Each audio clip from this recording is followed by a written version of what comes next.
जय हिंद दोस्तों, Sandeep GSF YouTube channel पर आप सभी का हार्दिक स्वागत है। आज हम लोग उत्तर प्रदेश आरओ की जो प्रारंभिक परीक्षा कई बार हो चुकी हैं ऐसी प्रश्नों को सॉल्व कर रहे हैं। लेकिन यह केवल आरओ या पीसीएस के लिए ही नहीं, अपितु जितने भी एग्ज़ाम में जीएस के प्रश्न पूछे जाते हैं सभी परीक्षाओं के लिए उतने ही उपयोगी हैं। प्रश्नों को हम व्याख्यात्मक रूप से सॉल्व कर रहे हैं। पहला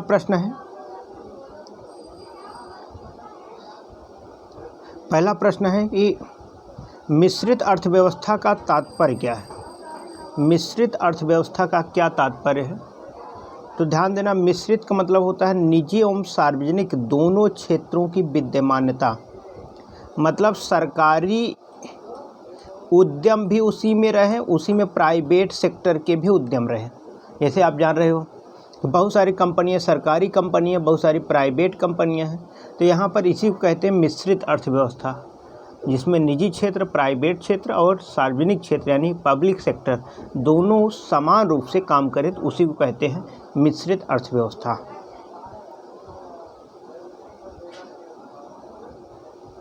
अगला प्रश्न है, स्वावलंबन योजना निम्नलिखित में से किस उद्देश्य की पूर्ति करती है? स्वावलंबन योजना, तो ध्यान देना, स्वावलंबन योजना जो है वो महिलाओं को प्रशिक्षण एवं कौशल प्रदान करने के लिए ये चलाई गई थी। महिलाओं को कौशल एवं प्रशिक्षण प्रदान करने के लिए यह योजना चलाई गई थी। आर्थिक नियोजन भारतीय संविधान के किस सूची में सम्मिलित है? आप जानते हैं अनुसूची 7 में केंद्र और संघ और राज्य के जो शक्ति उसका बंटवारा किया गया। 3 सूची बनाई गई है, एक संघ सूची बनाई गई है, एक राज्य सूची बनाई गई है, एक समवर्ती सूची बनाई गई है। संघ सूची में 100 विषय हैं, राज्य सूची में 61 विषय हैं, समवर्ती सूची में 52 विषय हैं। और ये सब संघ सूची में जो 100 विषय हैं, इसका मतलब 100 विषय पर कानून केवल केंद्र सरकार बना सकती है। जैसे आप जानते हो रेलवे, अब रेलवे पर कानून केवल केंद्र सरकार बना सकती है। राज्य सूची में 61 विषय हैं, राज्य सूची में 61 विषय हैं, 61 विषय हैं। इसका मतलब राज्य सरकार कानून बनाएगी। जैसे न पुलिस से संबंधित जो कानून है राज्य बनाएगी।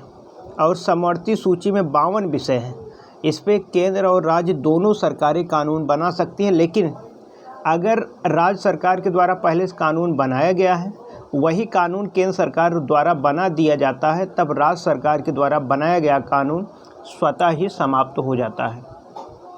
तो आर्थिक नियोजन जो है, ये ध्यान देना, आर्थिक नियोजन भारत की समवर्ती सूची का विषय है।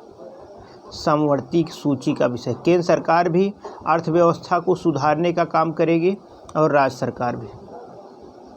अगला प्रश्न है, निम्न करों में से कौन सा एक कर संघ द्वारा लगाया तथा वसूला जाता है किंतु संघ तथा राज्यों में बांटा जाता है? कौन सा कर है लेकिन उसको केंद्र सरकार वसूलता है लेकिन फिर राज्यों में बांट देता है? तो ध्यान देना, कृषि आय के अतिरिक्त आय पर जो कर है उसको केंद्र सरकार वसूलता है और राज्य सरकारों में बांट देता है। तो इसमें बी सही है। केंद्र व राज्यों के मध्य वित्त बंटवारा किसकी सिफारिश पर होता है?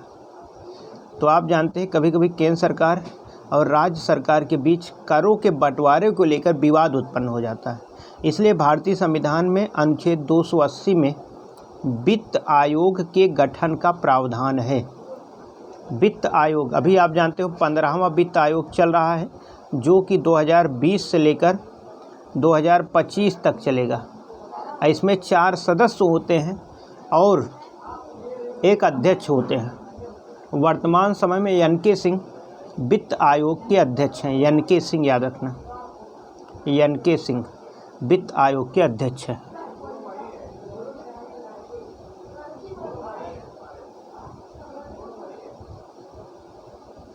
अगला प्रश्न है, निम्नलिखित में से कौन सा बैंक सार्वजनिक क्षेत्र का वाणिज्यिक बैंक है?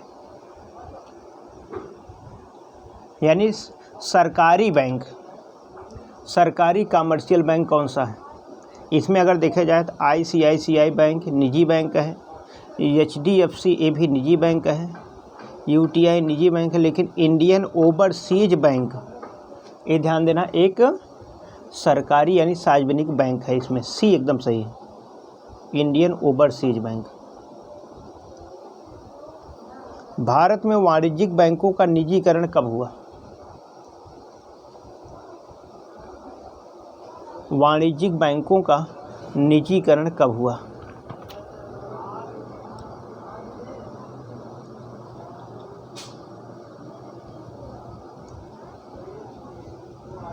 तो ध्यान देना, यहाँ पर एक प्रश्न यहाँ पर मिस्टेक किया गया है।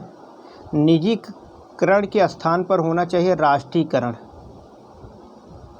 राष्ट्रीयकरण, निजीकरण थोड़ी हो रहा था, राष्ट्रीयकरण हो रहा था। तो ये शब्द गलत यहाँ छप दिया गया है। तो ऑप्शन सी यहाँ पर सही होगा। अगर यहाँ पर राष्ट्रीयकरण होता तब सही है, यह प्रश्न गड़बड़ है।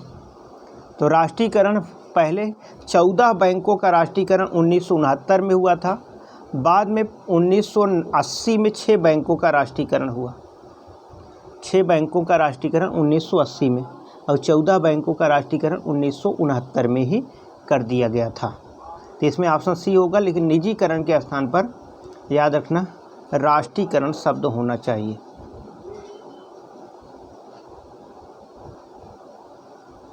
अगला प्रश्न है, निम्नलिखित में से किस बैंक ने चीन में अपनी शाखा पहले खोली है? कौन सा बैंक है जो चीन में अपनी शाखा खोल दी है? तो ध्यान देना, भारत की जो सबसे बड़ी कमर्शियल बैंक है भारतीय स्टेट बैंक है।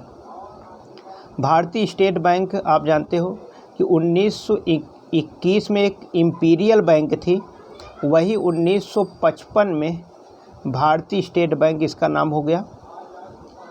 भारतीय स्टेट बैंक भारत की सबसे बड़ी कमर्शियल बैंक है, सबसे ज़्यादा शाखाओं वाली बैंक है, सबसे ज़्यादा ATM वाली बैंक यही है। तो इनके यानी SBI के द्वारा सबसे पहले चीन में अपनी शाखा खोली गई थी, स्टेट बैंक ऑफ इंडिया। 11वीं पंचवर्षीय योजना में कितने IIT स्थापित किए जाएंगे? तो ध्यान देना, IIT यानी इंडियन इंस्टीट्यूट ऑफ टेक्नोलॉजी यानी भारतीय प्रौद्योगिकी संस्थान, 11वीं पंचवर्षीय योजना 2007 से लेकर 2012 तक थी। तो उसमें कुल 8 IIT खोले जाने का प्रावधान किया गया था, ये व्यवस्था की गई थी। तो कुल 12 पंचवर्षीय योजना चलाई जा चुकी है। उसके बाद पंचवर्षीय योजना समाप्त कर दिया गया, क्योंकि पंचवर्षीय योजना को बनाने का काम योजना आयोग करता था। योजना आयोग की स्थापना 1950 में की गई थी। बाद में 2015 में योजना आयोग के स्थान पर नीति आयोग बना दिया गया। तो वर्तमान में योजना आयोग का अस्तित्व ही समाप्त हो गया है।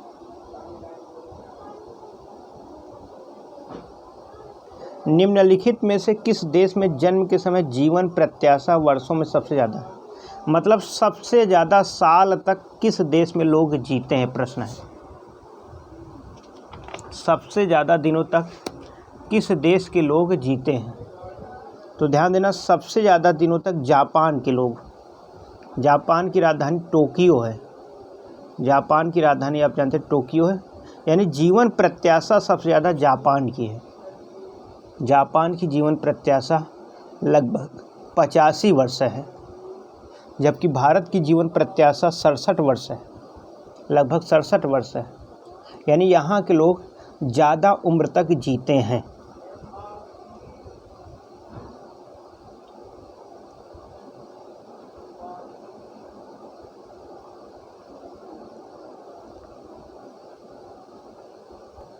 अगला प्रश्न देखते हैं, सामान्य स्थितियों में वातावरण में प्रदूषण उत्पन्न करने वाली गैस कौन सी है?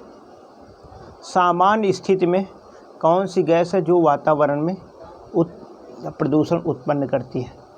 तो सब का नाम है, आप सबको पता होगा, कार्बन डाइऑक्साइड। अगर सामान्य सिचुएशन है, कोई कारखाना नहीं है, कोई अन्य प्रकार की गैस, जहरीली गैस नहीं है, तो ऐसी स्थिति में कार्बन डाइऑक्साइड वातावरण में प्रदूषण उत्पन्न करती है। CO2 जिसको कहते हैं, CO2। स्वचालित वाहन निर्वातक का सर्वाधिक अविषालु धातु प्रदूषक कौन है? जो स्वचालित वाहन होते हैं, स्वचालित का मतलब पेट्रोल चलित वाहन जिसको कहते हैं, तो वहाँ पर ध्यान देना, सबसे ज़्यादा जो खतरा होता है लेड का होता है, यानी सीसा का सबसे ज़्यादा खतरा होता है, यानी उससे सीसा निकलता है जहाँ पर वाहन ज़्यादा चलते हैं। तो सर्वाधिक जो प्रदूषण होता है वो किससे होता है? लेड से। जिन नगरों में पेट्रोल चालित वाहन अधिक चलते हैं वहाँ लेड का प्रदूषण सबसे अधिक भयानक माना जाता है। सीसा विषाक्तता का असर यद्यपि शरीर में धीरे धीरे होता है, लेकिन इसमें मस्तिष्क में विकृति उत्पन्न हो जाती है, यानी दिमाग कमज़ोर हो जाता है, दिमाग यहाँ पर कम। पृथ्वी की आयु निर्धारित करने में निम्नलिखित में से कौन सी विधि अपनाई जाती है? पृथ्वी की आयु निर्धारित करने में निम्नलिखित में से कौन सी विधि अपनाई जाती है? तो ध्यान देना, केवल पृथ्वी की बात करें तो उसमें यूरेनियम डेटिंग से होता है, लेकिन अब पृथ्वी की जीवाश्म या अन्य प्रकार की कुल मिला के, तब ऐसी स्थिति में यहाँ उपर्युक्त सभी होगा, कार्बन डेटिंग से, जर्मेनियम डेटिंग से या यूरेनियम डेटिंग, सब का प्रयोग किया जाता है, सभी विधि का प्रयोग किया जाता है। निम्नलिखित शैल तंत्रों में कौन भारत के कोयला निक्षेपों का प्रमुख स्रोत है?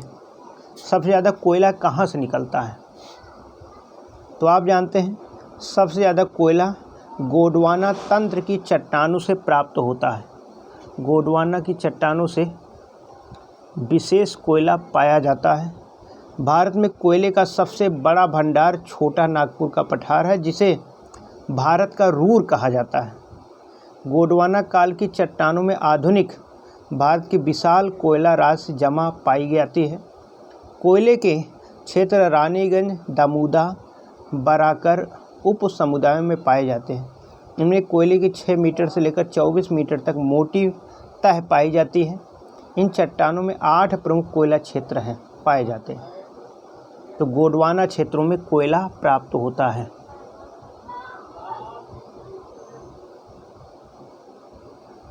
निम्नलिखित राज्यों में किसकी सर्वाधिक लंबी तटरेखा है? सबसे ज़्यादा लंबी तटरेखा आप जानते हैं गुजरात की है, दूसरे स्थान पर आंध्र प्रदेश की है, तीसरे अगर अंतिम पूछा जाए तब गोवा की। सबसे अंतिम, सबसे छोटी सीमा 9 राज्य हैं जो कि समुद्र की सीमा से लगते हैं। 9 राज्य में सबसे लंबी सीमा गुजरात की, सबसे छोटी गोवा की, दूसरी सबसे लंबी आंध्र प्रदेश की। भारतवर्ष में सबसे अधिक कॉफ़ी उत्पादन राज्य कौन सा है? तो कॉफ़ी का सबसे ज़्यादा उत्पादन आप जानते हैं कर्नाटक में होता है, सबसे ज़्यादा कॉफ़ी का उत्पादन। और आप जानते हैं चाय और कॉफ़ी दोनों में कैफ़ीन पाया जाता है। चाय और कॉफ़ी दोनों में कैफ़ीन पाया जाता है, जो कि एक उत्तेजनकारी पदार्थ होता है। भारत में कहवा का पौधा 18वीं शताब्दी में ईस्ट इंडिया कंपनी द्वारा लाया गया। सन 1798 ईस्वी में तेलीचेरी के निकट यह प्रयोगात्मक रूप से बोया गया, किंतु सन 1830 ईस्वी से ही इसे पैदा किया जाने लगा। पहले 1798 में बोया गया था, लेकिन 1830 ईस्वी से इसे पैदा किया जाने लगा। भारत में विश्व के उत्पादन का केवल 2% कहवा ही पैदा होता है। भारतवर्ष में कुल उत्पादन का 70% कहवा कर्नाटक से प्राप्त होता है। कर्नाटक से सबसे ज़्यादा कहवा का उत्पादन होता है। बाबा बूदन की पहाड़ी आप जानते हैं कर्नाटक में प्रसिद्ध है। हालांकि विश्व में सबसे ज़्यादा कहवा आप जानते हैं, कहवा का उत्पादन ब्राज़ील में होता है। ब्राज़ील में सबसे ज़्यादा, ब्राज़ील में कहवा की जो खेती होती है, जो बाग होते हैं, उसको फाजेंडा कहते हैं।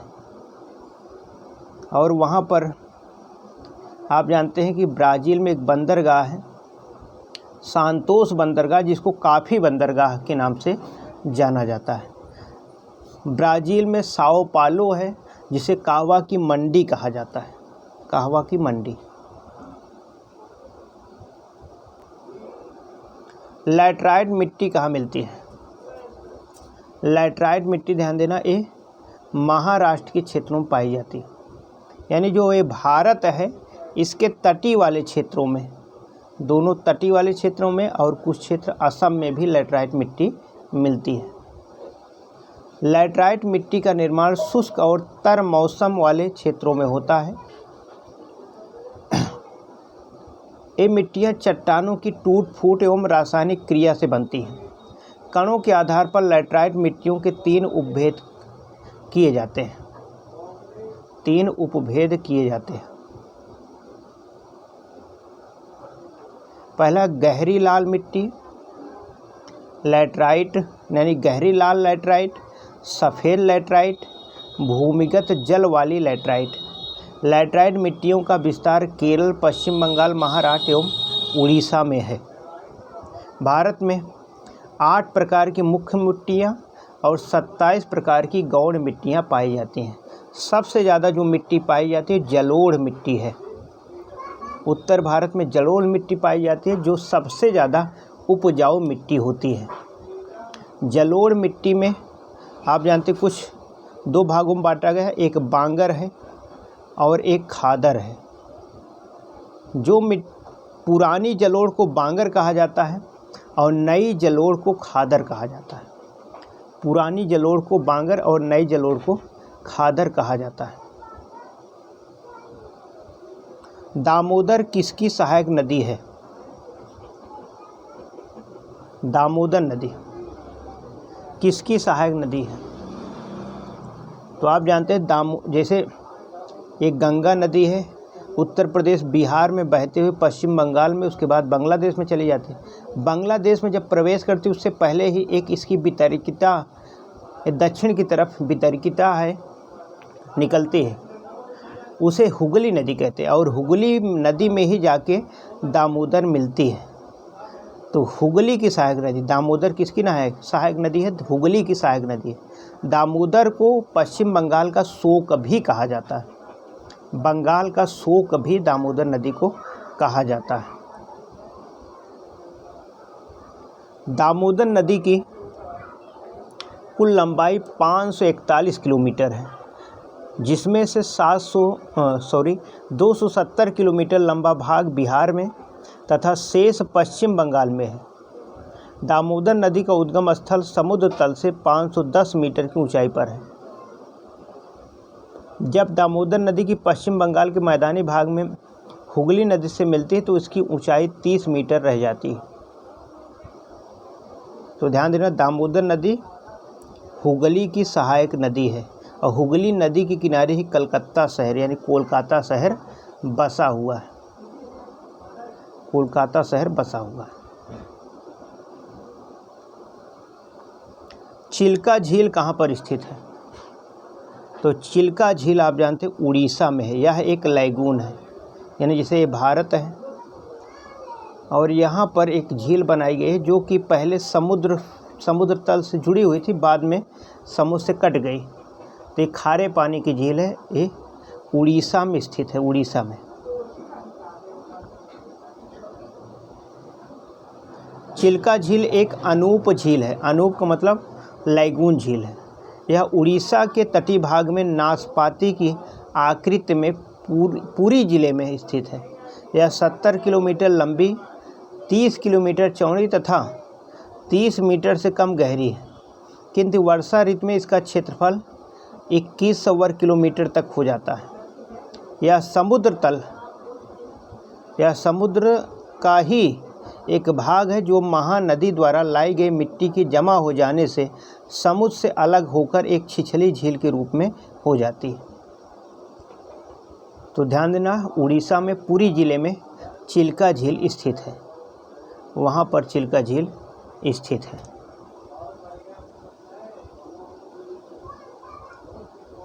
अब देखते हैं कुछ स्थान दिए गए हैं और वह स्थान किस उद्योग के लिए प्रसिद्ध है, इसको भी यहाँ पर दर्शाया गया।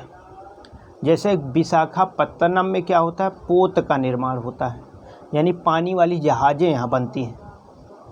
मूरी में एल्युमिनियम का उद्योग प्रसिद्ध है। गुड़गांव की बात करें तो यहाँ पर मोटर गाड़ियाँ बनती हैं। पनकी उर्वरक का कारखाना है, पनकी में उर्वरक के कारखाने। तो अगर देखा जाए तो A2B4, तो ऑप्शन बी बिल्कुल सही है, ऑप्शन बी बिल्कुल सही है। निम्नलिखित में कौन सही सुमेलित नहीं है?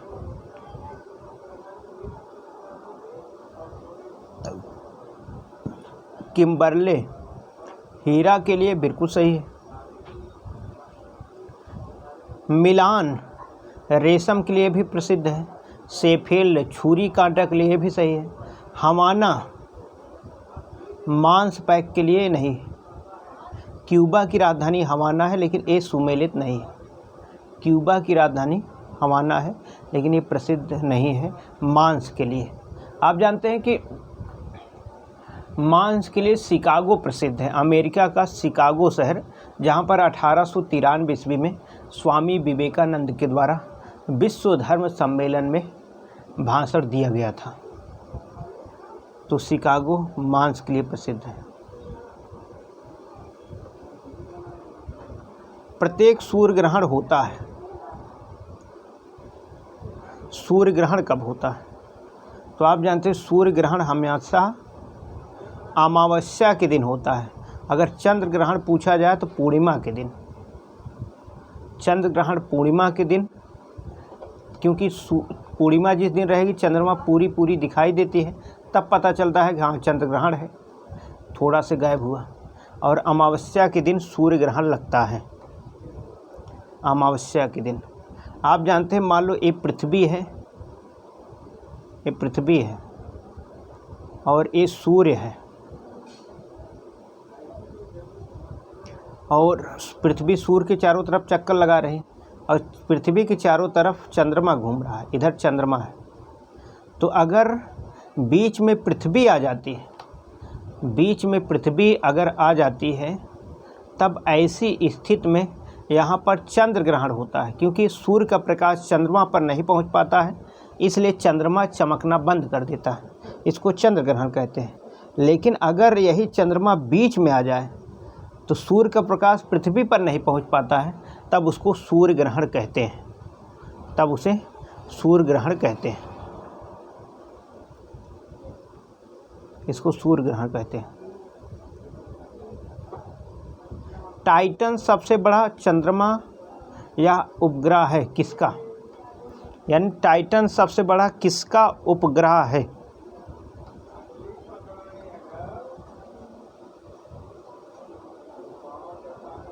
तो शनि का, याद रखना, टाइटन शनि का सबसे बड़ा उपग्रह है।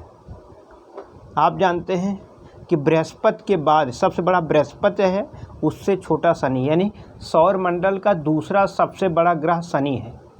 शनि सौर मंडल का दूसरा सबसे बड़ा ग्रह है। बृहस्पति के बाद शनि सौर मंडल का दूसरा ऐसा ग्रह है जो अपने ध्रुव पर सबसे तेज गति से घूमता है। शनि के उपग्रहों की संख्या सर्वाधिक 21 है। शनि का सबसे बड़ा उपग्रह टाइटन है। एक चीज़ ध्यान देना, वर्तमान में सबसे ज़्यादा उपग्रह शनि के हैं, लगभग 78 उपग्रह शनि के हो गए हैं।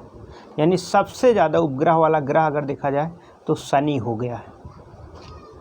तो उस 21 जो दिए गए बहुत पुराना है, अब वो लगभग 78 हो गए, और उपग्रह धीरे धीरे खोजे जा रहे हैं, और उपग्रह खोजे जा रहे हैं। निम्नलिखित में से कौन सा सुमेलित नहीं है? कौन सही सुमेलित नहीं है? किर्गिज जनजाति मध्य एशिया में बिल्कुल सही पाई जाती है। रेड इंडियंस उत्तरी अमेरिका में पाए ही जाते हैं। एस्किमो जनजाति ग्रीनलैंड में मिलती है, एकदम सही है। लेकिन मसाई जो है ये पश्चिमी अफ्रीका की नहीं बल्कि पूर्वी अफ्रीका की जनजाति है। मसाई पूर्वी अफ्रीका की जनजाति, यानी बी सुमेलित नहीं है, बी सुमेलित नहीं है। देख लेते हैं इसकी व्याख्या। मसाई का निवास पूर्वी अफ्रीका के केनिया, उत्तरी तंजानिया तथा पूर्वी युगांडा के पठारी क्षेत्र, 1 अंश उत्तरी अक्षांश से 5 अंश दक्षिणी अक्षांश के मध्य है। भेड़ तथा बकरियों का मांस इनका मुख्य भोजन है तथा पशुपालन इनका मुख्य पेशा है। प्रत्येक परिवार का अलग अलग पड़ाव होता है जिसे क्राल कहते हैं। मतलब जहाँ ये लोग रहते हैं मसाई जनजाति पूर्वी अफ्रीका में, उसको एक एक परिवार का एक तंबू होता है, उसे क्राल कहते हैं। मसाई लोगों का एक धार्मिक नेता होता है जिसे लैम्बन, मसाई लोगों का एक धार्मिक नेता होता है जिसे लैबन कहते हैं, इसको लैबन कहते हैं।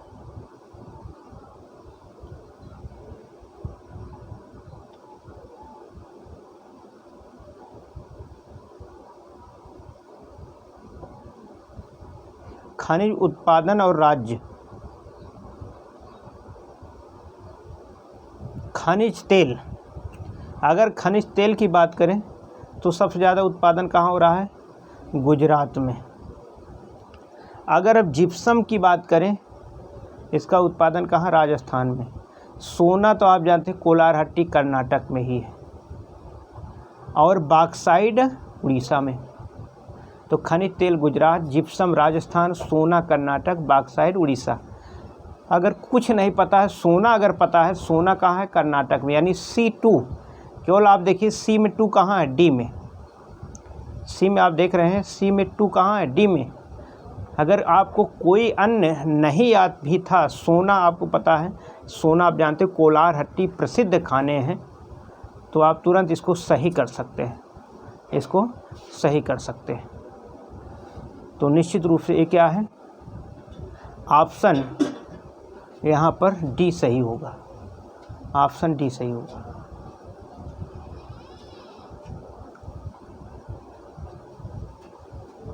आप देख रहे हैं खनिज तेल का उत्पादन गुजरात में, जिप्सम का राजस्थान में, सोना का कर्नाटक में, बॉक्साइट का उड़ीसा में, बॉक्साइट का उड़ीसा में होता है। कथन में दिया गया है, भारत में देश की भावी ऊर्जा मांग की आपूर्ति का आशाप्रद स्रोत अणु ऊर्जा है। भारत में देश की भावी ऊर्जा मांग की आपूर्ति का आशाप्रद स्रोत अणु ऊर्जा है। कारण दिया गया, भारत में अणु खनिज सर्वत्र सुलभ है। तो आप कथन में दिया गया भारत में देश की भावी ऊर्जा मांग की आपूर्ति का आशाप्रद स्रोत अणु ऊर्जा है, तो सही है। लेकिन जो कारण दिया गया है कि भारत में अणु खनिज सर्वत्र सुलभ है, बिल्कुल गलत है। कहाँ? अणु बहुत ज़्यादा पाया जा रहा है, यानी इसमें ए सही आर गलत, यानी ऑप्शन सी सही होगा। यहाँ पर ऑप्शन सी सही होगा, ऑप्शन सी बिल्कुल सही है। अगला प्रश्न पूछा गया है, उत्तर प्रदेश के निम्नलिखित में से किस जनपद में भारतीय कारपेट प्रौद्योगिकी संस्थान की स्थापना की गई? तो भारतीय कारपेट प्रौद्योगिकी संस्थान मिर्ज़ापुर में, याद रखना। भारतीय कारपेट प्रौद्योगिकी संस्थान कहाँ पे है? मिर्ज़ापुर में स्थित है, मिर्ज़ापुर में स्थित है। अगला प्रश्न है, उत्तर प्रदेश के किस जिले में देश के प्रथम पुलिस संग्रहालय की स्थापना की गई है? देश का प्रथम पुलिस संग्रहालय, याद रखना, गाज़ियाबाद में। देश का प्रथम पुलिस संग्रहालय की स्थापना कहाँ पर की गई है? गाज़ियाबाद में की गई है, गाज़ियाबाद में की गई है। दुधवा राष्ट्रीय उद्यान किस जनपद में स्थित है? तो दुधवा राष्ट्रीय उद्यान आप जानते हैं लखीमपुर खीरी जनपद में स्थित है। इसकी स्थापना 1968 ईस्वी में की गई थी।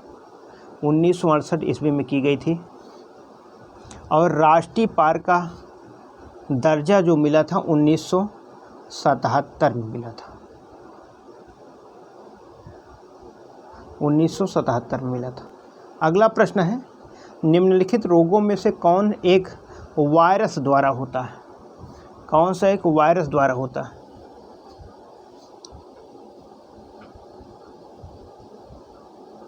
हैजा, डिप्थीरिया, हेपेटाइटिस, मलेरिया।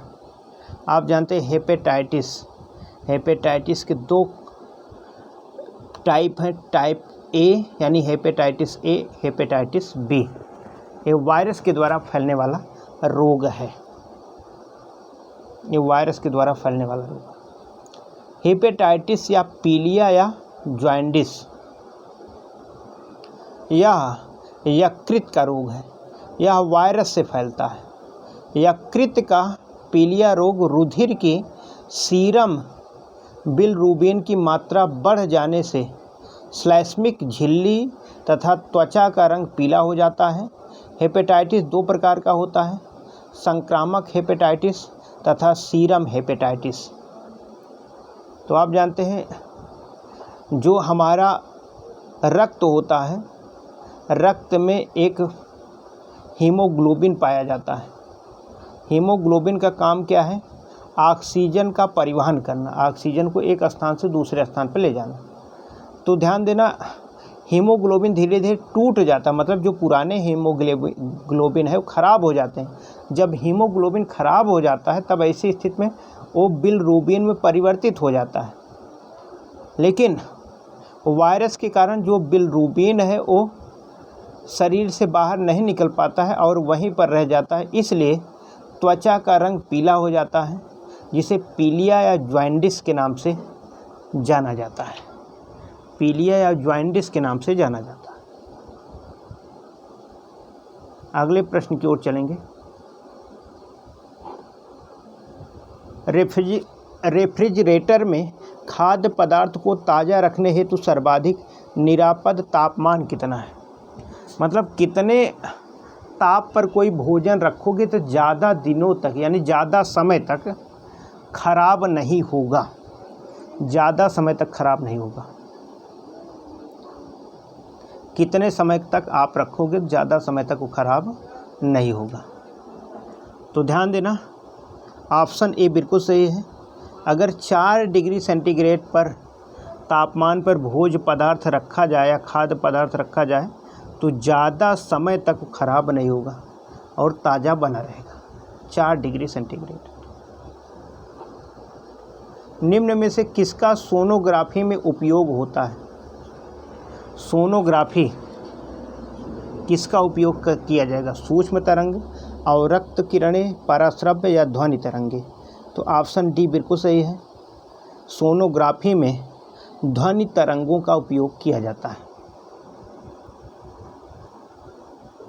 सॉरी, ध्वनि तरंगों का नहीं, यहाँ पर अवरक्त किरणें होंगी। अवरक्त किरणों का यहाँ पर प्रयोग किया जाता है। अवरक्त किरणों का प्रयोग किया जाता है। सोनोग्राफी से ही आप जानते हैं कि जो गर्भ है, गर्भ में बच्चे का भी पता लगा लिया जाता है, बच्चा जो पैदा होने वाला है वो लड़की है या लड़का। इसलिए सोनोग्राफी के द्वारा गर्भ में लिंग का परीक्षण कराना या करना दोनों ही अपराध घोषित किया गया है। अपराध घोषित किया गया है।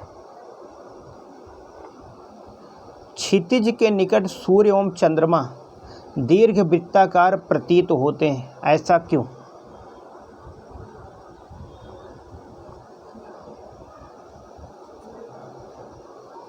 यानी जैसे सूर्य जहाँ से निकलता है या फिर जहाँ अस्त होता है, दोनों ही स्थानों पर वहाँ पर क्या होता है? दीर्घ वृत्ताकार प्रतीत होता है। इसका कारण क्या है? तो ऑप्शन ए बिल्कुल सही है। अपवर्तन के कारण, प्रकाश के अपवर्तन के कारण क्षितिज के निकट सूर्य एवं चंद्रमा दीर्घ वृत्ताकार प्रतीत होते हैं। प्रकाश के अपवर्तन के कारण।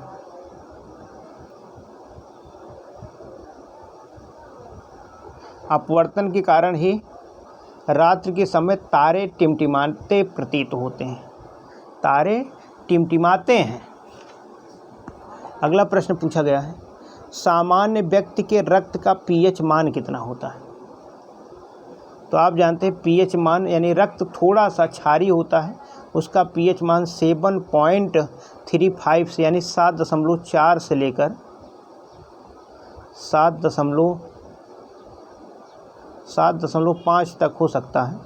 तो यहाँ ऑप्शन सी सही है, लगभग 7.4 होता है, लगभग 7.4 के आसपास होता है।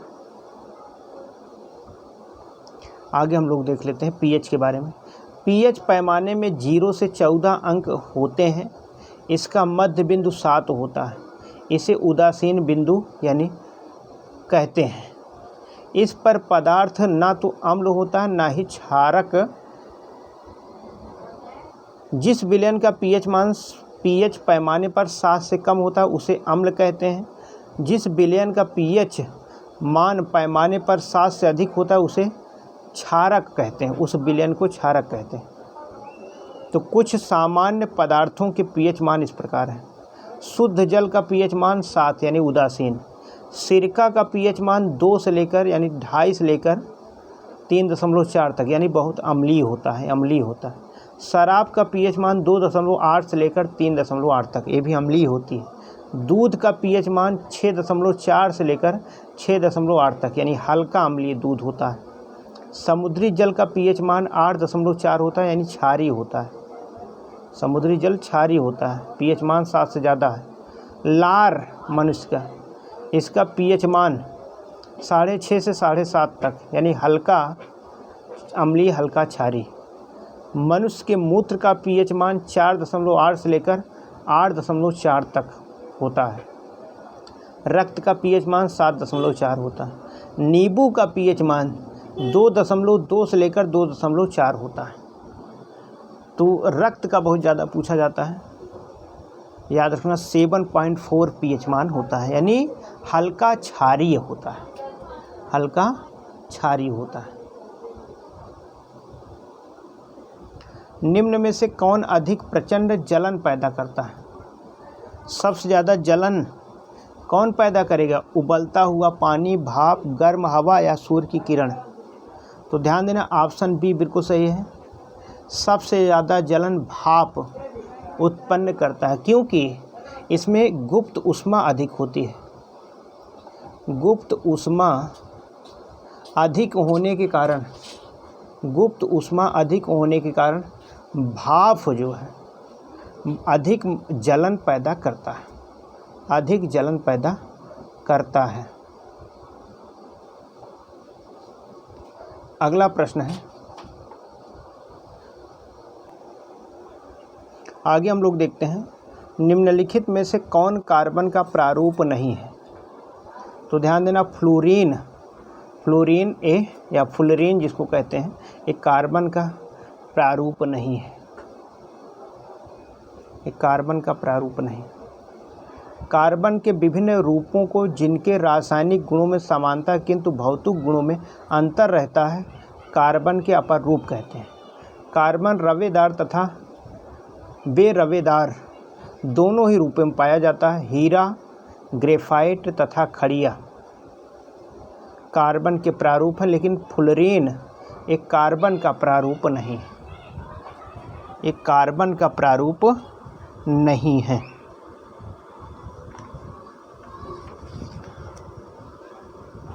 अगला प्रश्न है, किसी पदार्थ को गर्म करने के दौरान उसका प्रसारण क्या होता है? मतलब गर्म करेंगे तो प्रसारण में क्या परिवर्तन होगा? केवल ठोस पदार्थ में होता है। गर्म करने पर प्रसारण केवल ठोस पदार्थ में होता है। पदार्थ के भार में वृद्धि करता है। सभी द्रव तथा ठोस पदार्थों में समान दर से प्रसारण होता है या पदार्थ के घनत्व को घटाता है। तो ऑप्शन डी बिल्कुल सही है। जब किसी पदार्थ को गर्म किया जाता है तो उसका प्रसारण पदार्थ के घनत्व को, अगर भाई फैलेगा अगर फैलेगा तब क्या होगा, उसका घनत्व तो कम होगा। फैलेगा तो क्या होगा, उसका घनत्व तो कम होगा। निम्नलिखित में से कौन एक विटामिन ए का प्रमुख स्रोत नहीं है? किसमें विटामिन ए नहीं पाई जाती? निम्नलिखित में से कौन एक विटामिन ए का प्रमुख स्रोत नहीं है, मतलब किसमें विटामिन ए नहीं पाया जाता है? गाजर में विटामिन ए पाया जाता है, पपीता में पाया जाता है, पका आम में पाया जाता है, लेकिन अंगूर में विटामिन ए नहीं मिलता है। विटामिन ए नहीं मिलता। विटामिन ए का रासायनिक नाम रेटिनॉल तथा अणुसूत्र C20H29OH है। वसा में विलेय यह विटामिन शरीर की वृद्धि में सहायता करता है तथा शरीर को उपकला ऊतकों को स्वस्थ बनाए रखता है। इसकी कमी से श्वास नली तथा पाचन नाल की उपकलाएं रुग्ण हो जाती हैं। इसके अतिरिक्त रतौंधी, आँखों का शुष्क होना, कार्निया में श्वेत फुल्ली पड़ना तथा दृष्टि का समाप्त हो जाना इत्यादि रोग भी होता है। दूध, मछली का तेल, अंडे की जर्दी, गाजर, पपीता, पका आम तथा पालक आदि इस विटामिन के महत्वपूर्ण स्रोत हैं। आदि में विटामिन पाया जाता है। अगला प्रश्न है, झंडों के लहराने का कारण क्या है?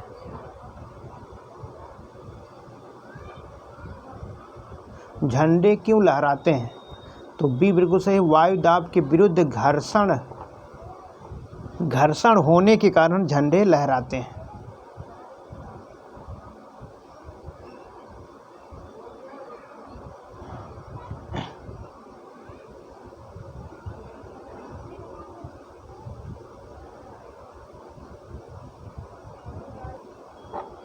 अगला प्रश्न है, कम वोल्टेज पर कार्य करने पर विद्युत मोटर प्रायः जल जाते हैं, क्योंकि मतलब अगर वोल्टेज कम है तो ज़्यादा मोटर जल जाती है, इसका कारण क्या है? तो इसमें ध्यान देना, जब कम वोल्टेज पर काम करने पर विद्युत मोटर प्रायः जल जाती है, इसका कारण यह है कि अधिक विद्युत धारा खींचते हैं। ठीक, अधिक विद्युत धारा खींचने से ये वोल्टेज की जो प्रतिलोम अनुपाती होता है, इसलिए जल जाते हैं। तो ऑप्शन ए सही है। वह अधिक विद्युत धारा खींचते हैं यानी प्रयोग करते हैं जो वोल्टेज की प्रतिलोमानुपाती होती है, इसलिए विद्युत मोटर जल जाते हैं। तो इसमें बस यहीं तक। अगले वीडियो में पुनः हम लोग मिलेंगे और बहुत सारे महत्वपूर्ण प्रश्नों के साथ। तब तक के लिए जय Hind, have a nice day.